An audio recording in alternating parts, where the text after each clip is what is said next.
There is a story in the Old Testament that, to be completely honest, I consider the most impactful of the entire Bible.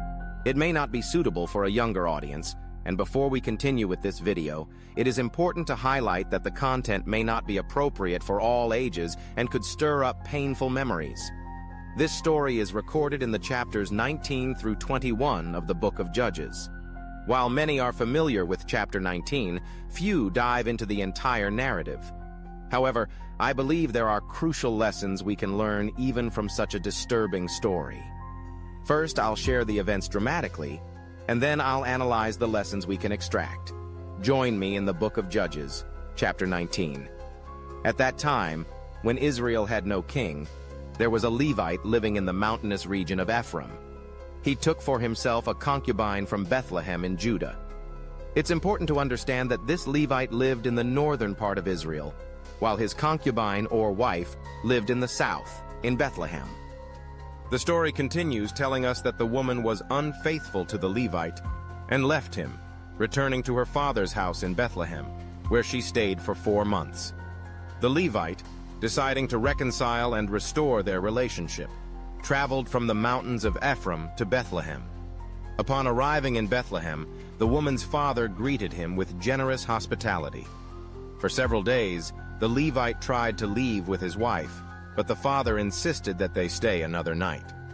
This continued until the man finally decided to leave. This is when tragedy begins to unfold. During their return journey northward to Ephraim, they approached Jebus at dusk. The servant suggested they spend the night there, but the Levite refused, saying he would not stay in a foreign city. They decided to continue on to Gibeah. When they arrived in Gibeah at nightfall, no one offered them hospitality. In Israelite culture, hospitality was a sacred value. Finally, an elderly man found them in the square and asked why they were still without shelter. After hearing their situation, he invited them into his home. The Levite thanked him, assuring him they only needed a place to rest and some food for their animals. But things took a dark turn that night. Wicked men from the city surrounded the house, demanding that the old man send out his guest so they could assault him. The old man tried to dissuade them, offering his virgin daughter and the Levite's concubine, asking them to commit no such atrocity against the man. What happened next is unimaginable. In verse 25, we read that, under pressure, the Levite handed over his concubine. The men violently assaulted her throughout the night, and by morning, they abandoned her. Now you can understand why I said this video may be inappropriate for younger viewers and could trigger painful memories. Imagine the suffering of this dishonored woman, repeatedly abused until she collapsed outside the door of her master's house, unable to enter. At dawn, the Levite opened the door to continue his journey and found his concubine lying at the doorstep, her hands stretched out toward the threshold. When he ordered her to rise, there was no response. She had died. The story continues, and in a shocking act, the Levite took her body home, took a knife, cut her into 12 pieces, and sent each part to the different regions of Israel. Everyone who saw it was shocked, stating that nothing like this had ever happened since the exodus of the Israelites from Egypt. This story should make us reflect. After this horrific event, the Levite didn't just take his concubine home and mutilate her body. He also attached a letter to each piece of the body, sending them to the 12 tribes of Israel. In each letter, he detailed the heinous act committed by the men of the tribe of Benjamin.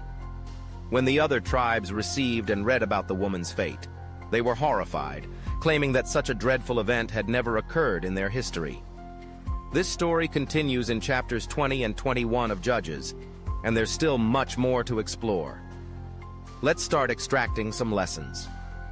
The first is that when we lack responsibility in our lives, there's a strong tendency to stray from the right path. Judges 19 highlights this by stating that, "In those days there was no king in Israel." When we don't feel the need to be accountable, and we don't fear owning up to our decisions and actions, we tend to follow destructive paths. The absence of accountability leads us to believe that we can act in isolation without anyone to answer to. This was the situation in Israel at that time. There was no king, and although there were laws, they were neither respected nor enforced. The result was that people made decisions they never thought they would. The second lesson I want to highlight is the importance of treating every human being as a bearer of the image of God. In this narrative, the elderly man shows a flawed view by stating that it would be wrong to harm the man, but it would be acceptable to do as they wished with his daughter and the Levite's concubine. This mindset reflects the belief that the dignity of men was more valuable than the lives of his daughter and concubine. It is crucial that we recognize in every person the image of God, granting them inalienable worth. This makes us reflect on our actions, especially regarding the consumption of inappropriate online content, and ensure we treat others with respect and dignity. The third lesson I want to emphasize in this video is that as we stray from God, we become more susceptible to actions we never imagined committing. When we analyze the book of Judges as a whole, we observe a nation progressively distancing itself from God.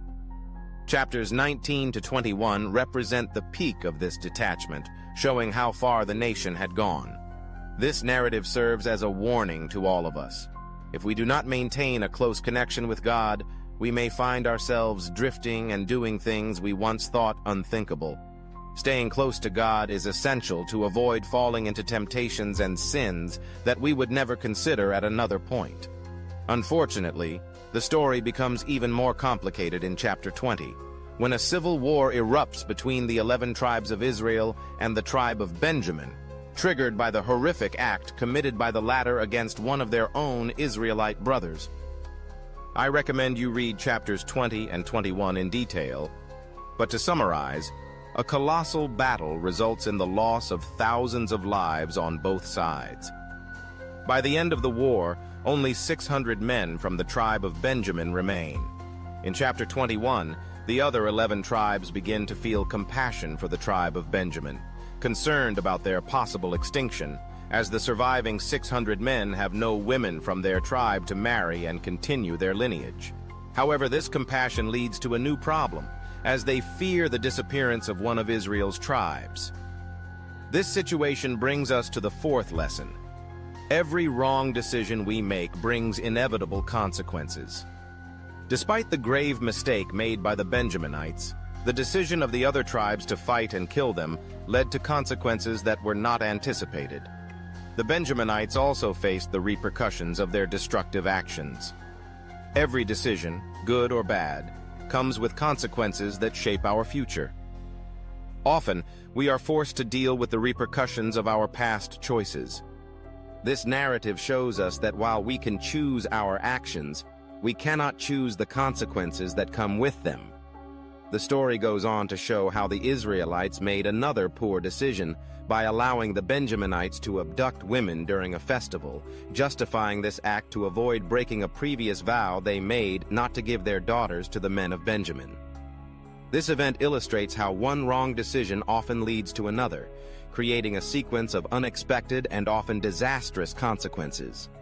During the festival, 200 men from Benjamin abducted women who were dancing and took them as wives.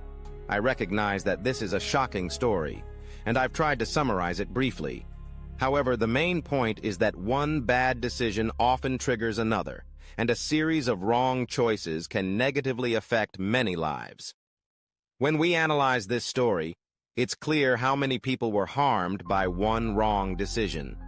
Some of the men from Benjamin faced deserved consequences, but most of the Benjaminites who hadn't directly participated in the initial transgression perished in battle. Additionally, the people of Jabesh-Gilead also suffered losses, and their women were taken from their lands, becoming victims of these circumstances. Here's the fifth and final lesson I want to highlight.